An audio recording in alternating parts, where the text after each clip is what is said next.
Buenos días, mi gente de Rochester, y bienvenido a Su Hora Informativa. Mi nombre es Ida Perez y para mí es un verdadero placer poder estar con ustedes en esta mañana. Su Hora Informativa es un programa que les trae información importante que esperamos que los inspire a una mejor calidad de vida para usted y su familia. Cubrimos información sobre los campos de salud, educación, empleo, vivienda y muchos otros temas más que nos afectan como persona y como pueblo. Su Hora Informativa está aquí todos los sábados de 10 a 11 de la mañana y nos alegramos muchísimo de que estén con nosotros en el día de hoy. Hoy tengo dos invitados bastante jovencitos y vamos a estar hablando de un tema que no hemos hablado anteriormente, un tema de ciencia, ¿verdad? Un tema del mundo, y ellos nos van a explicar un poquito más sobre eso, pero primero quiero que ellos se presenten, que nos digan su nombre, de dónde son originalmente y qué están representando en el día de hoy. And so I was just saying that, you know, I have two young people here in our show today, and we're going to be talking about something a little different. I don't think we've ever had like a real topic about the world and how it functions and the solar systems and those type of things. So a little bit about science. You know, we've talked about science, but in the medical field, those type of things, but never to this degree, right? And there's a reason for why we're having this show today, because something really special is going to be happening, and you guys are going to tell us about that. But before you do that, I would like you to present yourself, tell us who you are, where you're originally from, and what are you representing today. And so I don't know who wants to go first. Sure. Okay. So, buena. Mi nombre es Kelvin Sanchez Dan. My name is Kelvin Sanchez Dan. Pronouns they, them, ella. I'm the coordinator at Ibero's Aspira Mentoring Program, but today I'm here as a Rochester Museum and Science Center ambassador and stakeholder for the 2024 eclipse. Oh, okay. And you? Dan Schneiderman, he, him. I am the Eclipse Partnership Coordinator at the Rochester Museum and Science Center. Grew up here in the greater Rochester region. Okay, and where's your family originally from? My family, I grew up in Henrietta. I'm third generation Rochester. Depends on what grandparent you go off of. Okay, and where did your parents come from? One of them came from Henrietta. One of them grew up in Brighton. Okay. But their family, like, because no one's originally from Rochester, right? Yeah. So where did your family come from? Like, you know, was it another country or that you know of? It depends on the year because it was on the border of Russia, so very much depends on how far back you want to go because that border's changed who knows how many times. Right. So your family's originally from Russia? About like 5 generations back. Okay, yeah. So it'll be interesting for you to find out, when did they come to the United States? It was about, I want to say 1870s, though I do know technically my grandmother on my mom's side came to the U.S. via Canada, where she actually grew up in Canada. Yeah. And there's family that grew up there for, I think, 2 or 3 generations. Okay. And do you have any idea what brought them here to the United States? I think just opportunity, looking for jobs. There was a lot of tailors in my family. Yeah.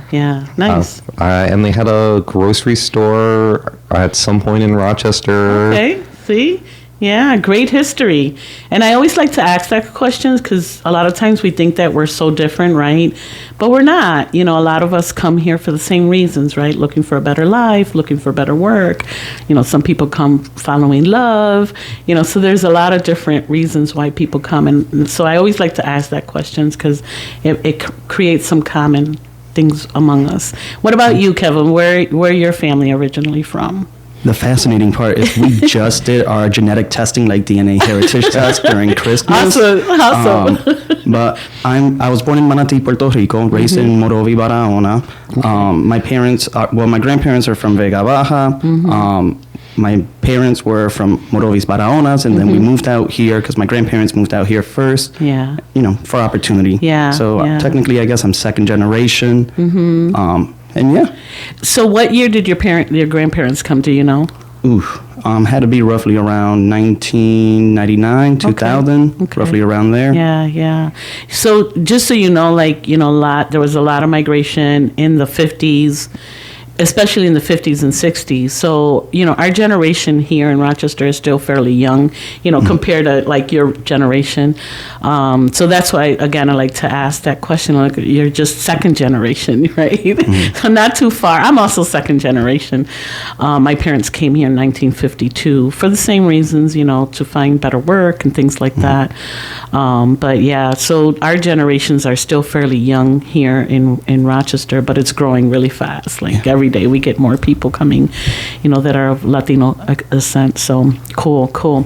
So tell us a little bit about what's going to be happening, because the more I guess as time has gone by, since late fall, I've been hearing more and more about this eclipse. So tell us why so much excitement around it. And I don't know who wants to answer that. Sure. So a lot of excitement. So even though it's going to go completely dark, Rochester's turning up. So expect a lot of brightness, a lot of community-based organizations, different types of businesses.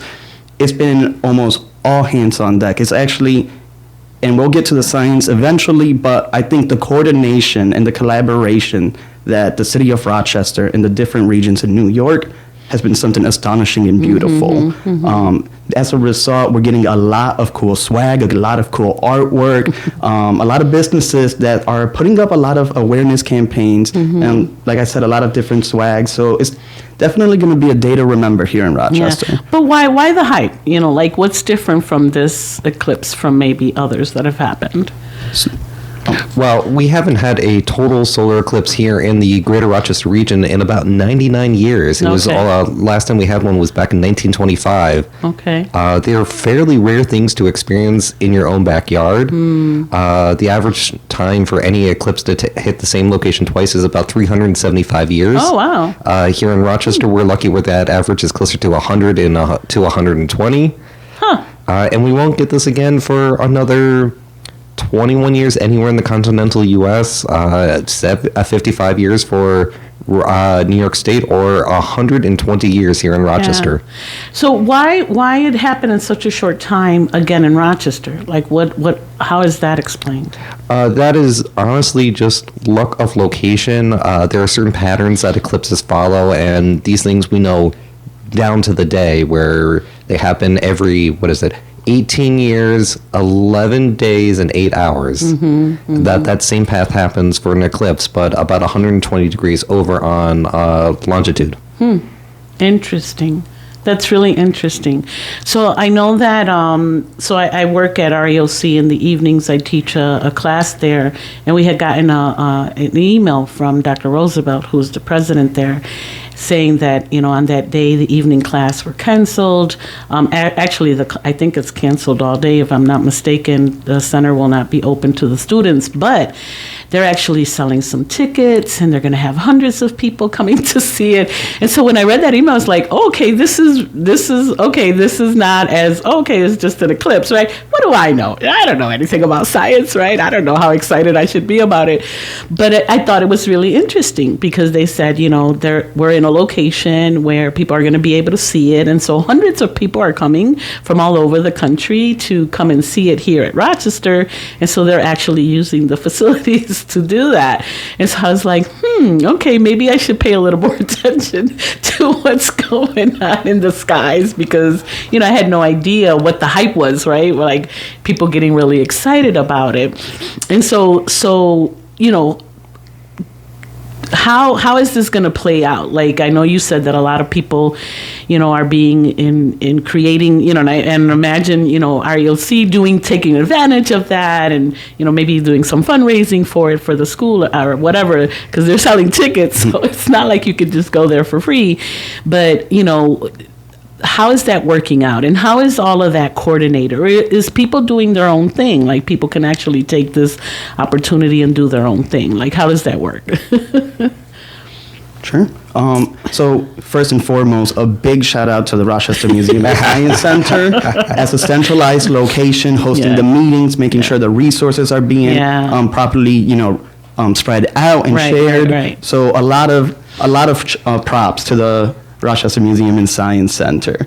A lot of exciting stuff are happening. So I know like the Red Wing Stadium is going to be packed the day of. The Science Center has a 3-day event happening, which is going to be really cool. I heard they got Dr. Phil Plate from Crash Course. So any Crash Course listeners will probably be familiar with the name or the face. Ibero is doing an event 2 days before to get people ready for the eclipse. So we're going to sponsor and produce a Se Fue El Sol, which is a play on Shakira's album as well. But making sure that parents in the 14609, 05, and 21 zip code have the resources necessary to properly take advantage of the event. Yeah.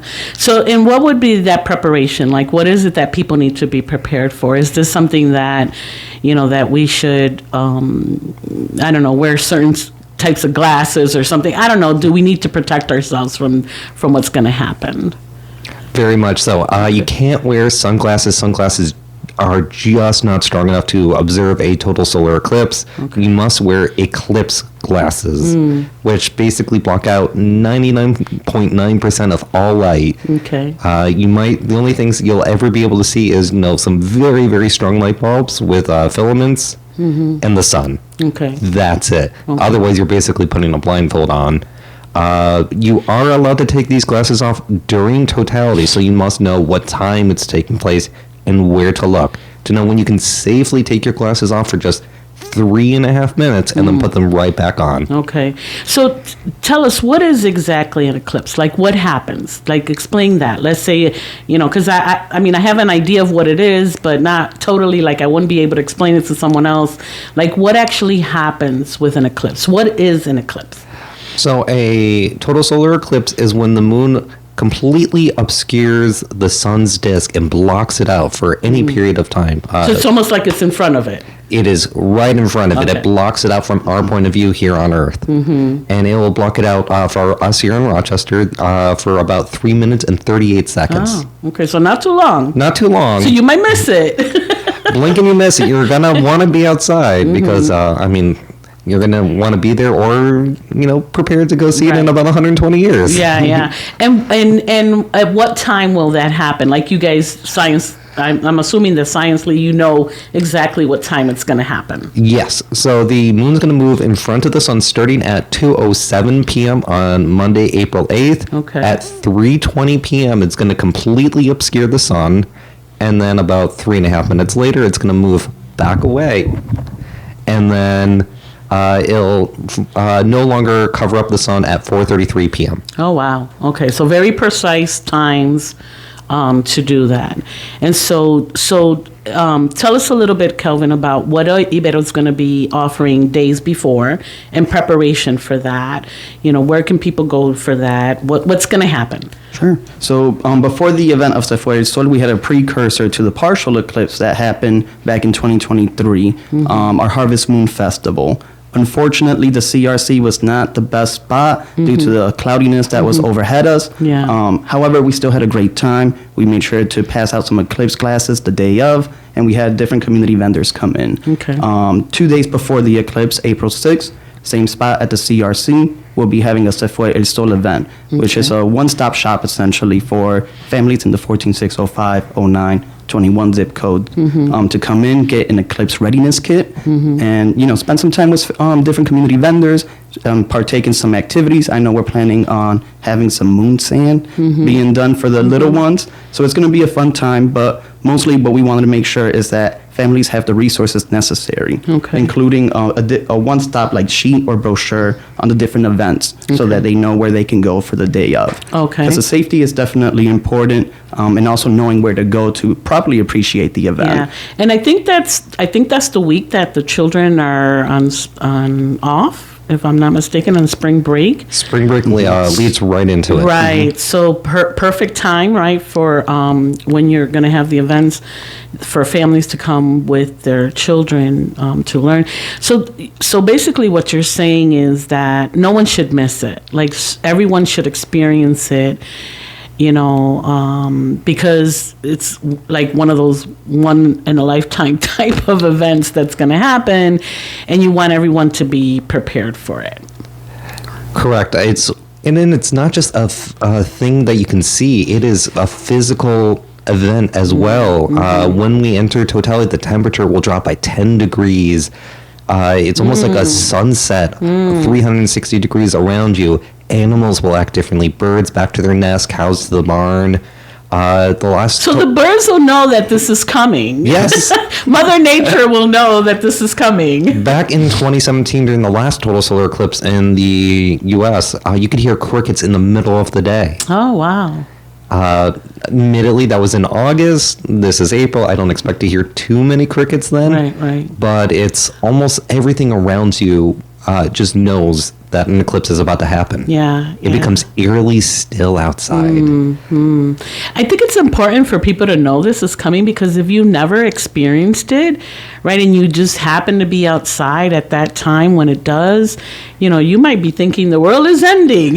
What's going on? People may freak out, right? Because they may not understand what's actually happening. So I think the more people know and people can prepare for it, the better we'll all be. Like, people won't be calling 911 and saying the world is falling, the world is falling. Because I could see myself thinking that, like, oh my God, I'll probably, start praying or something, because I think that the world is ending if you just don't know what's happening, right? Tell us a little bit about the museum and how they have, embraced this and have helped.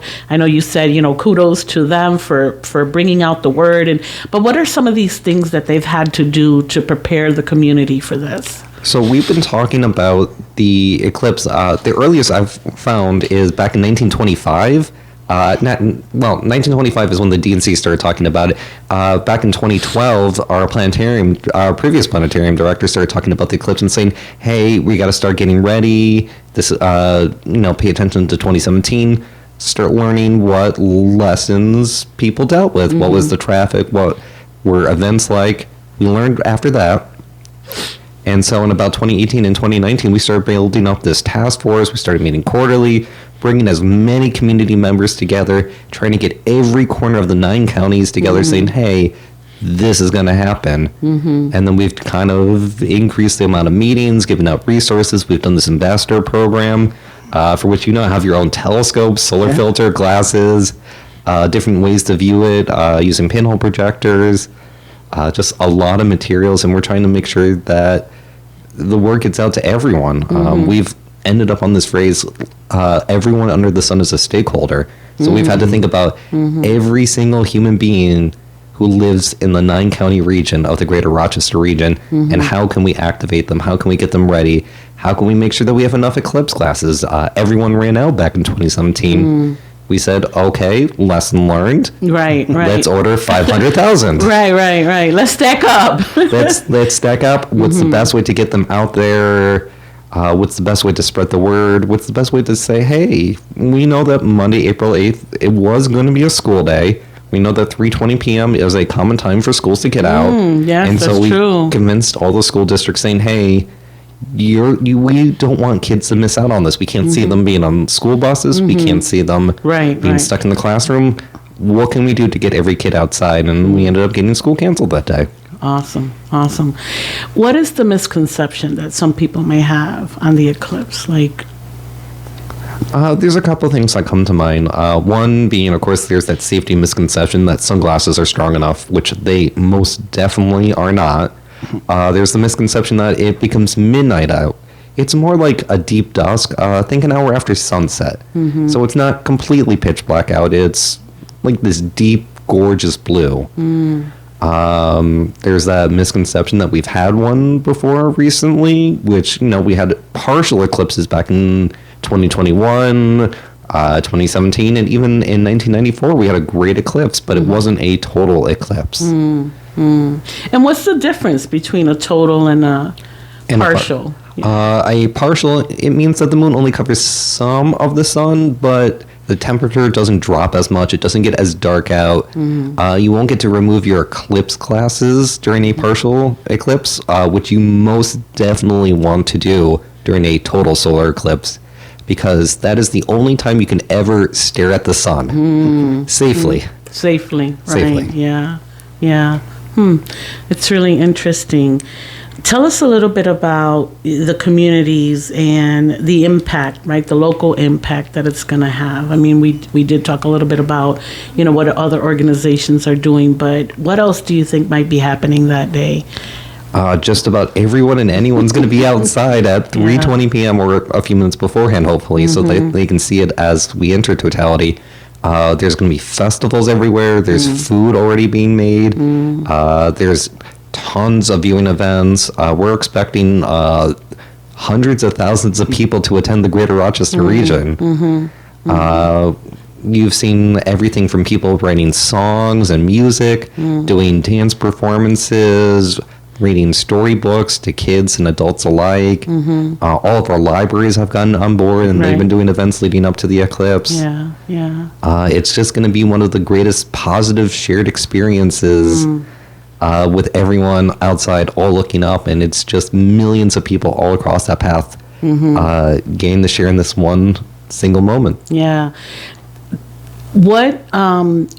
How different is it for other people in other places? Because I know you keep saying the Rochester region, but what are people in other places going to see? Because obviously it's still the same sun, it's still the same moon, but what are they going to be seeing? So everywhere across Mexico, U.S., and Canada, we'll get to see some sort of an eclipse. Okay. So yes, our friends in Buffalo and Syracuse, they're also on the path of totality, but if you were in, say, the Albany area, or just a little bit further south of us, you'll see a really good partial. So you'll see most of the sun being blocked, which I still recommend going outside even for that, because back in 2017, we only had about 70%. And everyone still got excited, still went outside and looked up. How do you think scientists are feeling right now with this coming up and leading up to this? Everyone's excited. I mean, most people haven't seen one before. I mean, I've never seen one before. I've never seen one either. Back in 2017, I was here in Rochester, and I was excited to see what I could see. But to have it happening in our own backyard, just perfect. And then scientists are getting excited, artists are getting excited. Throughout my job, I've gone to talk to a lot of people about the eclipse. And everyone's like, yes, we can't wait. Like I said, I keep hearing it. I kept hearing it, and I knew that Ibero was doing something with it, but I really didn't pay too much attention until I got this long email from the president at REOC. I was like, okay, wait a minute. This is like everywhere. Like everybody is talking about it. So I definitely, I put on my little buttons that Kelvin gave me, and obviously I'll share it with other people as well. But it's one of those things that you really don't think about. But I like the comment that you made that it's going to be like a joyful way of everybody within our region to enjoy at the same time. I don't think anything else can bring us together like that, right? Like, to me, that was really interesting when you said that, because there's just this one thing that's going to happen that's really going to bring everyone together all at the same time, exactly at the same time, right? So to me, that within itself is really cool, because I don't think anything else happens in our region that brings us together in that way. Even across the world, I mean, eclipses have this amazing impact on everyone. It's, we all get a chance to look up at the moon. We all experience the sun, but we don't get to share in these magical moments as often, or have natural phenomena that are wonderful and on the positive side. On the positive side, we're not running because it's raining or it's a big snowstorm or anything like that. It's actually something that everyone can enjoy. What do you think scientists are going to get out of this? Like, what do you think would be, I know that the last time it was partial, but you guys still learned some things from it. What do you think is going to come out of this? Like, what our scientists are going to be saying after this happens? A lot of scientists are, studying the eclipse. It's a great chance to study the sun. Only up until very recently, this was one of the few times that you could study the sun's outer atmosphere, was during a total solar eclipse, and we're still always doing studies during these periods.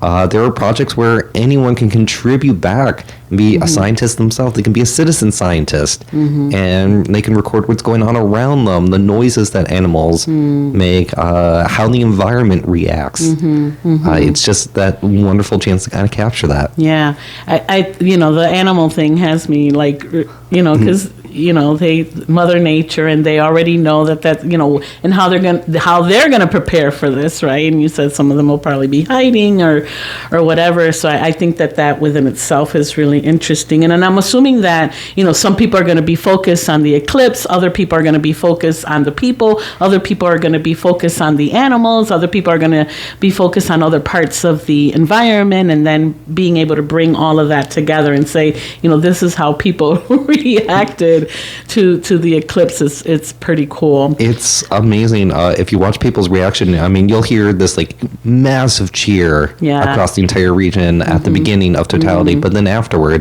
you'll find people crying at the site. You'll find people laughing. You'll find people just kind of hugging each other out of excitement. Every reaction is different. It's what I love watching. If you can find footage online, it's the people's reaction. That's honestly my favorite bit about the eclipse. Yeah. What do us as citizens here of Rochester, right? Because like I said in the REOC email, it says, hundreds of people are coming from out of Rochester to witness this. What do we as citizens of Rochester should be expecting for that day? Because it sounds like it's going to be busy. It sounds like, I'll probably on that day, I'll probably be at home, just minding my business. But, for people that are out and about or have, maybe accustomed to doing things on Friday evenings or Fridays afternoons, like what should people be expecting? A lot more traffic. Especially about 15 minutes after totality. So this is something that was noticed after 2017, where after totality, a lot of people said, this was fantastic. I'm so glad I came. This was worth the travel out here. Let's head home. And then everyone started this mass exodus on every imaginable route. So I would imagine Monday afternoon after totality, we're going to see a lot of traffic in the greater Rochester region. And I mean, the trick is you can't go north because you run into a lake. And if you go east or west, you're going to run into other places in the path of totality, like Buffalo and Syracuse, and every place in between. So just a lot of traffic. Yeah. There are umbrophiles, right? Yes. The people who chase eclipse. And they left out 1,000 parts in the email, 100,000. Well, I think they were just talking about their location and what they were able to fit there. So that's probably what he said, hundreds. But yeah, it's really exciting. Now that I'm learning more about it, it's definitely exciting. Kelvin, tell us why this is so important for the Latino community. So, why are you guys pushing, why has Ibero, other than, the excitement and stuff like that, but why specifically, educating and bringing this information to the Latino community? Several fronts, right? So first and foremost, when your kid is still at home instead of school on April 8th, at least you know why. And you can better prepare for any events happening. Right. When Santos and I first did the application, we didn't even do it united. We both got excited and did it separately. Then when we told each other later. When we got the email back, it was like Ibero as an ambassador, which was really cool. Then we started coordinating together, and we started coming up with the different types of like missions and goals for our portion of it. So a lot of it for us was raising awareness and providing opportunities. So we know that at least historically or traditionally, pro-community events of this kind of caliber are usually missed out on in the 14605, 09, and 21 zip codes. So for us, it was an opportunity to bring in some excitement and some like fresh energy around an event that we've all been stating is a uniting front, right? So it's not something that people do separately, but if it united people to this caliber in terms of community-based organizations and businesses, we're hoping it brings the community together as well. I'm thinking of all the young children that can actually experience this and learn about this, and maybe that will be the spark, right, for some of these kids to say, I want to know more about science. I want to become a scientist. I want to learn about these things. That's what I'm hoping, right? I'm always hoping that kids could think about things that they never thought of, right? Some kids may never think of science in that way, but to be able to actually experience. I mean, I love documentaries. I watch Nova all the time. Anything that has to do with animals or the earth or evolution or anything like that. Like, I love that kind of stuff. But now I'm always thinking, who will be the next generation of scientists? What are things they're going to discover, and how our life are going to be 20, 30, 40, 50, 100 years from now. But what a great opportunity for kids to be able to experience this, and especially when there's such hype around it and excitement, that they can say, hey, I want to study this. This is something that I might want to go to school for. But if you don't experience that, right, you may not have that spark.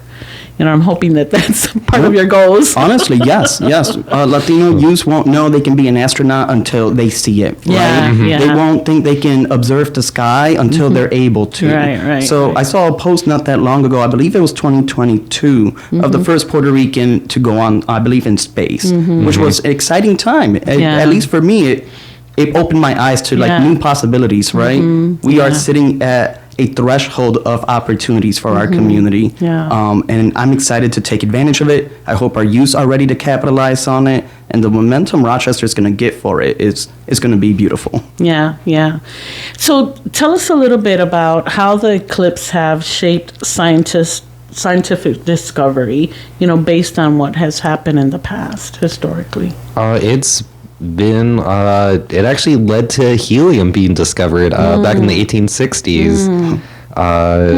Two scientists were observing that eclipse from two different locations in Europe, and they both had this device that split light into multiple spectrums, and they were like, this little area looks different, what's going on there?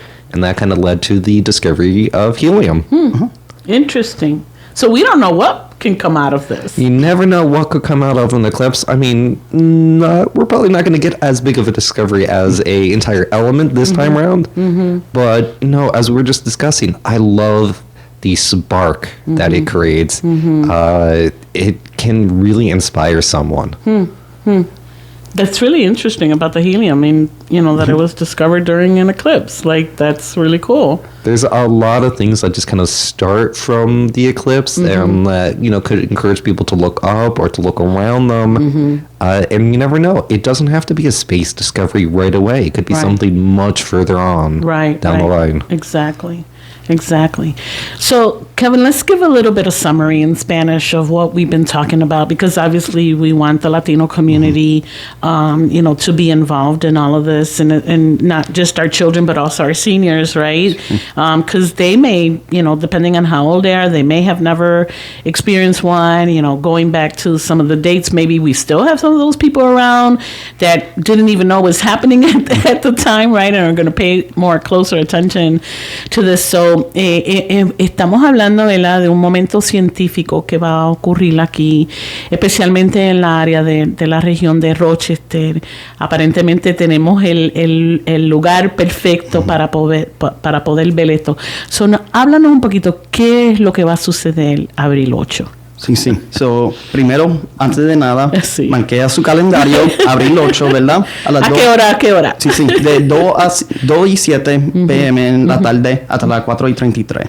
So, a las 2 empieza, ¿verdad?, la luna yendo sobre el sol. Podemos esperar como a las 3 y 20, que ahí es cuando la luna va a cubrir el sol totalmente. Sí. So, podemos esperar como 3 minutos y como 20 segundos más o menos de oscuridad. No completa, no va a ser como la noche, pero como casi una hora después que baja el sol. Pero en ese momento sí te puede quitar los espejuelos para ver el eclipse, para ver el evento. Antes de ese tiempo, a las 2, ¿verdad? Y después de las 3 y 20, hay que ponérselo de nuevo para no hacer daño a los ojos. A los ojos, sí. pero puede esperar que va a ser una maravilla, ¿verdad? Un milagro de naturaleza. No es, tú sabes, el apocalipsis que está pasando. No hay que... No se está acabando el mundo. No se está acabando el mundo. No hay que esperar. Y si nosotros estamos haciendo nuestro trabajo, ¿verdad? Todo el mundo va a saber ya antes del tiempo de este evento. Sí. No hay que orar, no hay que llamar a la policía, no hay que hacer nada de eso. No hay que ponerse todo nervioso, que el mundo se está acabando, el cielo se está cayendo, nada de eso. Y también se puede notar, ¿verdad? Porque como estaban diciendo, en la naturaleza si los pájaros no están asustados, nosotros no tenemos que estar asustados. Y una de las cosas que hablaron un poquito fue que el ambiente va a cambiar, la temperatura va a bajar un poco, los animales van a como esconderse, los pajaritos también. Ellos ya saben, ellos naturalmente van a saber que algo va a cambiar en el ambiente y ellos se van a preparar para eso. El trabajo de ustedes ahora mismo es llevar la palabra para que las personas sepan qué es lo que va a suceder. Así mismo. Y va a haber muchos lugares, ¿verdad? Antes de abril 8, en el 6, ustedes pueden venir al 216 Clifford Ave para nuestro evento de Ibero Se Fue el Sol. Que ahí tú puedes ir a coger tu espejuelo, coger lo que estamos llamando Eclipse Readiness Kit, que te trae más información de los diferentes lugares que pueden ir, incluyendo el Museo de Ciencia aquí de Rochester, y también los diferentes lugares, ¿verdad? Porque yo sé que Red Wings también va a hacer algo con el evento y va a haber muchos lugares que también van a aprovechar del evento. Sí. ¿Qué exactamente las personas pueden esperar el día 6 cuando vengan aquí? Sé que dijiste van a recibir los espejuelos, lo cual es bien importante. Háblanos un poquito de eso. El evento no va a ser algo tan grande como hacemos para Safe Summer durante el verano, pero va a ser algo que la familia está abierto también para la comunidad entera, no solamente los códigos de el 146050921. Tú puedes estar en Greece y también venir, ¿verdad? Pero quisimos hacer este evento aquí en el CRC para hacerle la vida un poco más fácil para las personas que viven en esos códigos. Pero lo que pueden esperar es cuando entren, van a ser por familia, ¿verdad? Cada familia va a coger el kit de Eclipse y también pueden aprovechar y tomar un poco de tiempo ahí. Vamos a tener una mesa con la arena de la luna que se hacen con los jóvenes y diferentes vendors y tú sabes, partners de la comunidad que van a estar ahí también. Claro. Van a haber personas ahí que van a tener la información. No solamente pueden venir a buscar sus espejuelos, buscar la información del eclipse por sí, pero van a haber otras personas ahí, van a haber actividades para los niños. Hablaste de esta área que es la 05, 21 y 09. Y es bien importante, ¿verdad?, que las personas que viven en esta área estén informados, que sepan lo que va a suceder ese día y para que estén preparados, porque normalmente pues las personas pueda que se pierdan el momento si no están pendientes, si no saben lo que está pasando, y por eso estamos haciendo este programa hoy, para que las personas sepan que en abril 8 va a haber un eclipse totalmente del sol y la luna, y que queremos que las personas estén preparados, que estén ready para poder, ¿verdad?, ser testigo de lo que sucedió, lo cual es historial. Sabemos que estamos en un área donde mejor se puede ver en toda la región de Rochester. Sabemos que hay otras organizaciones y otros, personas de negocio y otras cosas que se están preparando para ese día, porque es algo bien grande y no queremos que nadie se lo pierda. Y por cierto, el día 8 no va a haber escuela, porque la hora en que sucede es casi siempre cuando los niños salen de la escuela y no querían que estuvieran en un autobús o que estuvieran en un salón cuando eso estuviera sucediendo, sino que pudieran estar afuera y disfrutar de ese momento histórico totalmente. Si su joven va a, tú sabes, la escuela del distrito escolar de Rochester, ya le dieron espejuelos. Pero para nosotros era bien importante darle el kit para la familia, porque ya los jóvenes van a tener espejuelos si van a la escuela aquí. Pero como estábamos diciendo, ¿verdad? Sabemos que miles de personas van a venir de todos los lados para aprovechar del evento. Más razón para nosotros que vivimos aquí también aprovechar. Sí, claro, qué triste, ¿verdad? Que viniera otro nosotros de afuera y nosotros mismos ni siquiera sabemos lo que está sucediendo y nos perdemos el momento histórico que está sucediendo. Pero hemos hablado mucho de los jóvenes, pero también queremos que los ancianos también estén preparados, que tengan sus espejuelos también y que puedan disfrutar de ese momento igual. Sí, como te me estabas diciendo, el eclipse pasa muchas veces, ¿verdad? Coge años, pero la próxima vez que va a pasar aquí por Rochester va a ser casi más de 100 años. Sí, para muchos de nosotros, si no estamos, tú sabes, corriendo para aquí y para allá para ver lo otro, va a ser una oportunidad de nuestra propia vida, verlo aquí. Es único, es único, es algo muy especial, algo que todos deberíamos de aprovechar. Y una de las cosas que él había dicho anteriormente que me tomó la curiosidad es que va a ser un momento histórico de alegría que todos podemos experimentar a la misma vez, en el mismo momento, que muy pocas veces eso sucede, ¿verdad? Muy pocas, pueda que alguien lo disfrute allá, alguien allá, pero los de acá se lo perdieron. Pero definitivamente al informar la comunidad y que todo el mundo sepa qué es lo que va a pasar en abril 8, todos los podemos disfrutar a la misma vez, en el mismo momento, tener la misma experiencia, y es un momento histórico, sí, que nunca había sucedido anteriormente. Háblanos un poquito, Kelvin, de qué otras cosas la comunidad está haciendo, porque todo el mundo se está preparando para esto. Sí. Yo había mencionado anteriormente que doy clases en REOC por las tardes y el presidente de REOC había mandado un correo electrónico diciendo no tenemos clase ese día, el edificio va a estar cerrado para los estudiantes, pero vamos a estar vendiendo tickets para todo el que quiera venir y ver el eclipse. Estamos en una localización donde se le puede ver, o sea que todo el mundo se está preparando para esto. ¿Cuáles son algunos de los eventos que va a estar sucediendo y cómo nosotros como ciudadanos de aquí nos podemos preparar para ese día? Sí, mucha parte, ¿verdad? Si está guiando, espero que no esté guiando, porque exacto, el tráfico va a ser tienes que pararte, estacionarte para que lo puedas ver. Pero como estábamos diciendo, ¿verdad? El museo tiene un festival de 3 días, empezando abril 6, 7 y 8 para celebrar. Los Red Wings, que tú sabes, es el equipo de pelota, aquí también va a estar haciendo algo, abriendo su puerta para verlo debajo de su stadium. RIT, los diferentes colegios y universidades, Brockport, la biblioteca está haciendo un trabajo increíble, trayendo, tú sabes, más conocimiento sobre el evento. Si quieren saber un poco más, también pueden ir a cualquiera de la biblioteca aquí de Rochester para aprender un poco más también. Y sería bueno tener quizás unos libros para los niños, para ir explicándole lo que va a suceder, educarnos un poquito más. Yo sé que él había mencionado, podemos ir a los websites o en el internet y buscar otros eclipses que han sucedido y cómo la gente se han preparado para eso. Pero ahora mismo lo más importante, ¿verdad?, es que todo el mundo consiga los espejuelos. Para que lo puedan ver, para que estén seguros, ¿verdad?, que no le vaya a hacer daño a la vista y irnos preparando para eso.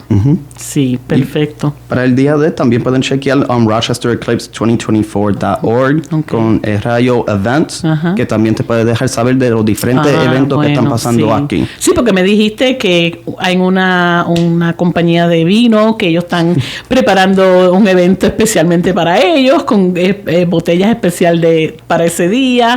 O sea que va a haber diversas maneras en que uno puede participar y de diversos lugares donde uno puede ir para ser parte de eso. ¿Ibero tiene un lugar para ese día o Ibero se va a unir a otros sitios que ya están haciendo algo? Por lo menos cuando estábamos haciendo el evento con Santo, decidimos hacerlo 2 días antes para abril 6. En nuestro evento se fue el sol para traer, tú sabes, más conocimiento y traerle los recursos que necesitan para el evento. Ese día lo puedes ver de tu casa, no va a haber un sitio, un local específicamente con Ibero para poder verlo. El 6 es el evento para prepararse, pero el 8 Ibero no tiene un lugar fijo para celebrar el evento. Por eso estamos trayendo más conocimiento para los diferentes lugares. El trabajo de nosotros como ciudadanos es ir el día 6, buscar el kit, buscar los espejuelos y estar preparado para el día 8. Pero si nos queremos unir a otras organizaciones que están haciendo algo, lo podemos hacer. Así mismo, sí. Y también el 6 vamos a tener un recurso con los diferentes lugares que tienen los eventos para el día. So, un poco del trabajo ya no lo tienes que hacer, no tienes que ir a averiguar. Sí. Otra cosa que había mencionado Kelvin es ver lo importante que esto es para los jóvenes. Quizás alguien que nunca había experimentado esto, que ni sabía del eclipse o lo que sea. Yo siempre cuando pienso en los jóvenes pienso, ok, ¿qué experiencia puede tener este niño que más tarde diga, ¿sabes qué? Esto me encantó, esto fue fantástico, yo quiero ser científico. Yo quiero aprender más de la luna, de la estrella, del sol, lo que sea. Háblanos un poquito de eso, porque sé que también, yo me imagino que ustedes trabajando con jóvenes, eso es parte de lo que ustedes quieren, ¿verdad? Algunas metas que ustedes quieran conseguir. So, cuando hablé con Santos sobre la misión o el propósito para Ibero ser parte de este evento, era así mismo. So, un joven, ¿verdad? Puertorriqueño, dominicano, cubano, un joven latino, no sabe que puede ser un científico hasta que ve la experiencia ahí en su comunidad, ¿verdad? Sí. Con otros que se parecen como ellos, haciendo lo mismo. Una oportunidad que trae más conocimiento, trae oportunidades. Y nuestra esperanza es que también trae esperanza para nuestros jóvenes que pueden ver una área diferente de su comunidad que quizás no ven tanto. Exacto, porque esto no sucede todos los días, no es todos los días que tú puedas ver este tipo de eventos, y esperamos, ¿verdad?, que todos los jóvenes puedan tener sus espejuelas, que estén preparados, que estén listos para ese día y que puedan tener esa experiencia y que después más tarde piensen, hey, esto es algo que yo quiero hacer, esto es algo que me gustaría aprender un poquito más. Y quién sabe, ¿verdad?, que de aquí a 30 años tenemos científicos que salieron, que pueden decir, ¿sabes qué? Por primera vez vi el eclipse y decidí ser científico. ¿Sí? Esa es nuestra esperanza. Así mismo. Así mismo es. So, what are some of the challenges of, creating an event around this eclipse, and, how do you address that? Because, I've heard you guys, with Ibero in particular, all the things that you've been doing. You've been working with marketing. You're planning for the 6th of April. To have. So I'm assuming that there's challenges, that there's things that have happened that we probably don't know about. But what are some of those things, and how have you dealt with them? A lot of it has been scalability. One of our things entering the eclipse in our initial planning was we wanted to decentralize as much as possible.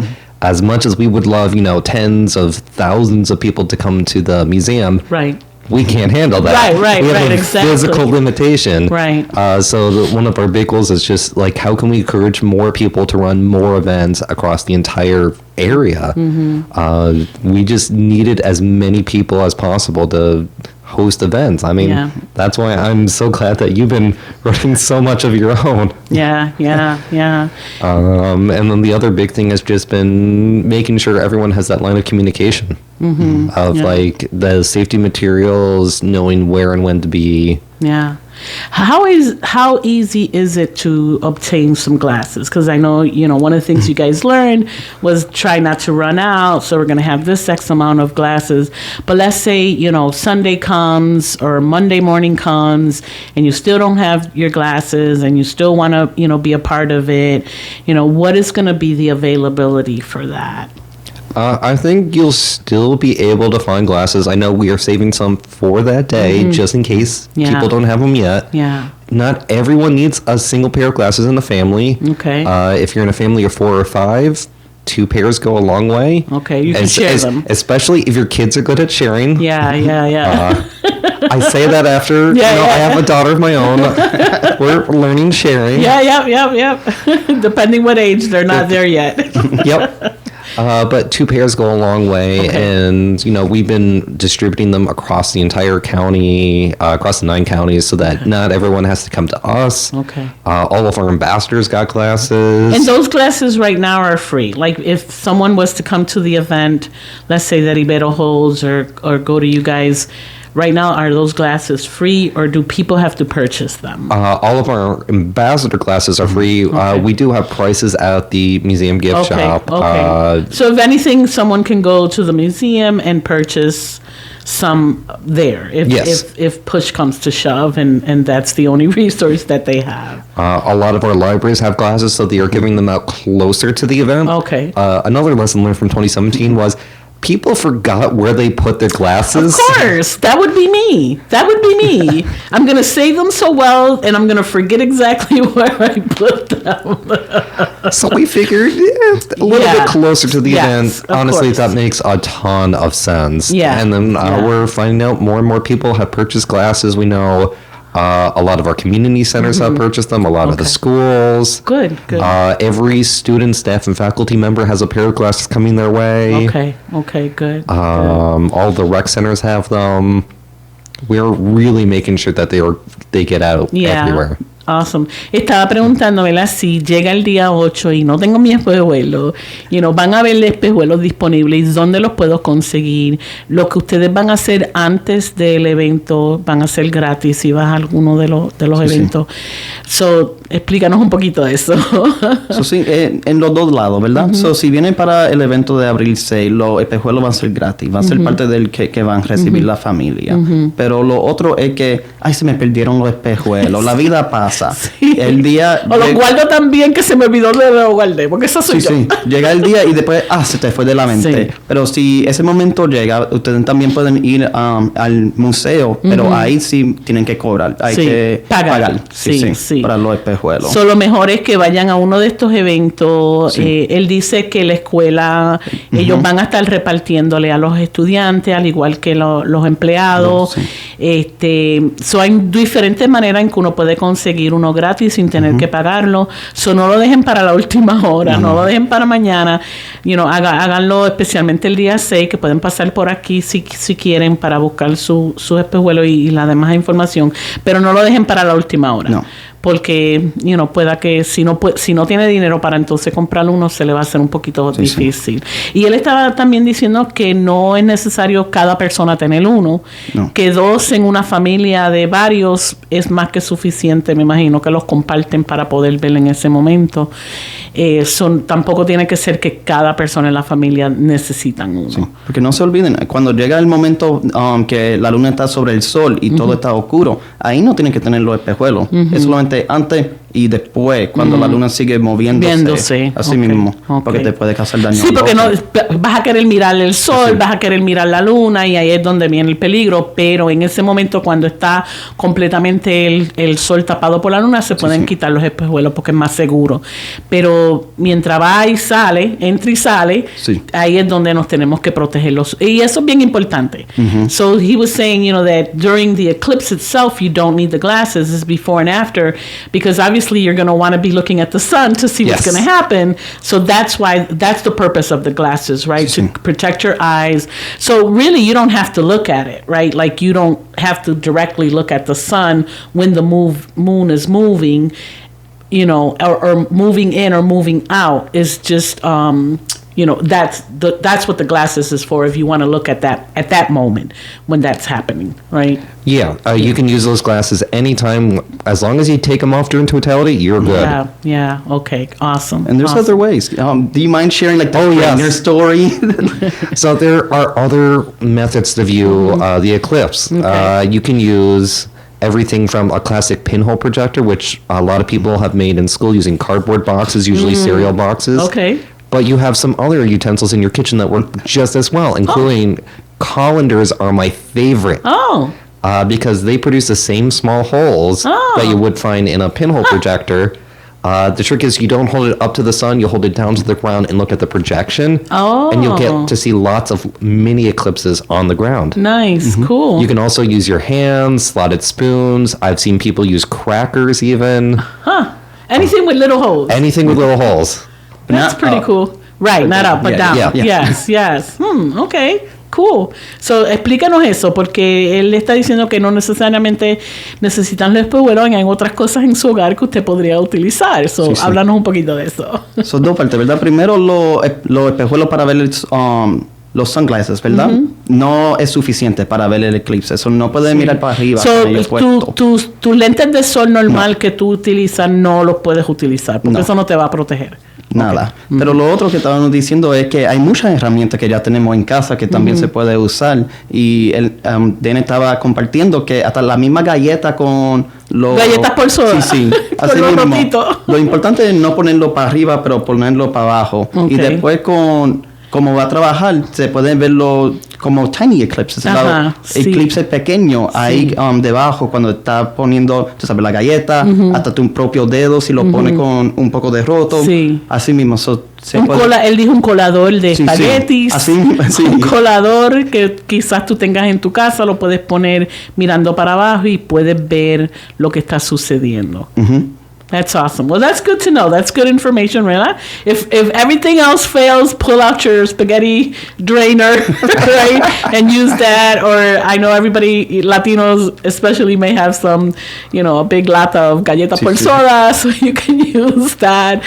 So other ways of looking at that. La cuchara con los rotos.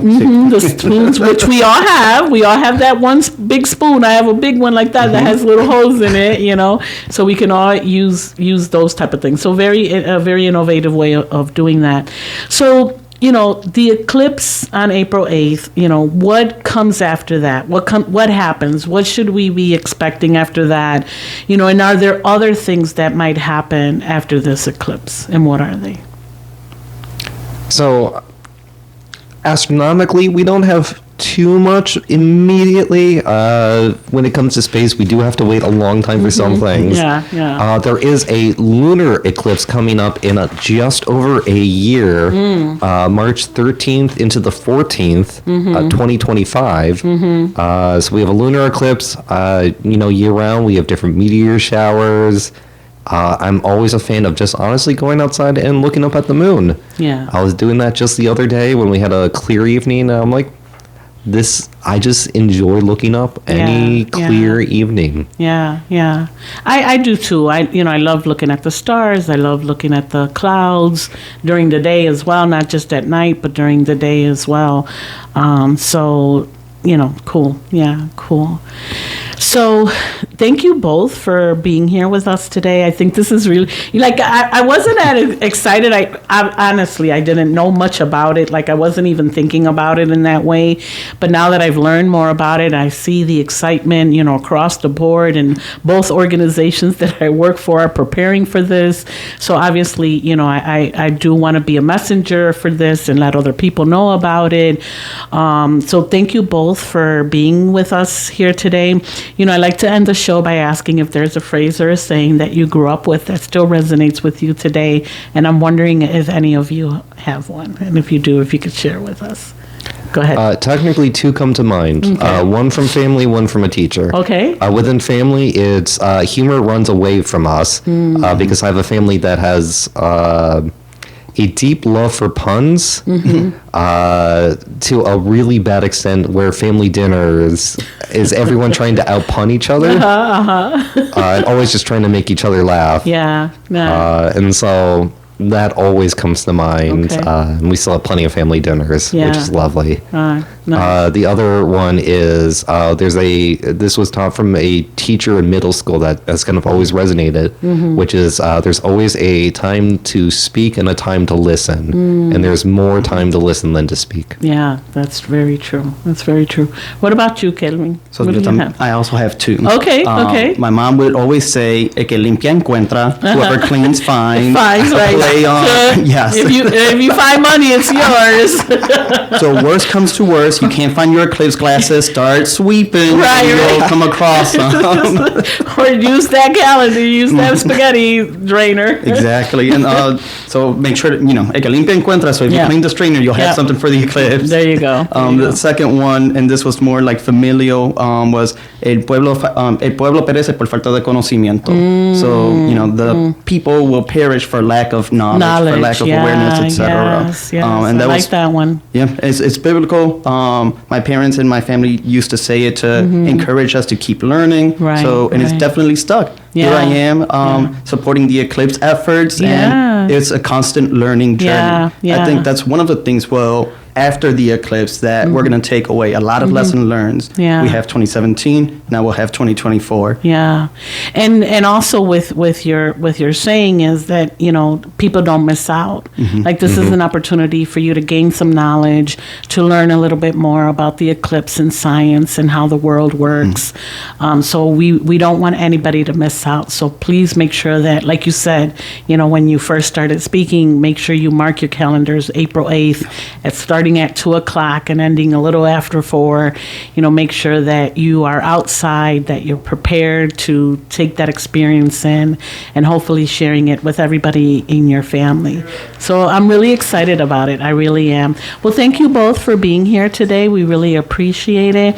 Gracias a todos por acompañarnos en esta mañana. Lo esperamos nuevamente el próximo sábado de 10 a 11 de la mañana en Poder 97.1, la única estación radial latina con dueños y operados por latinos, por la comunidad, para la comunidad.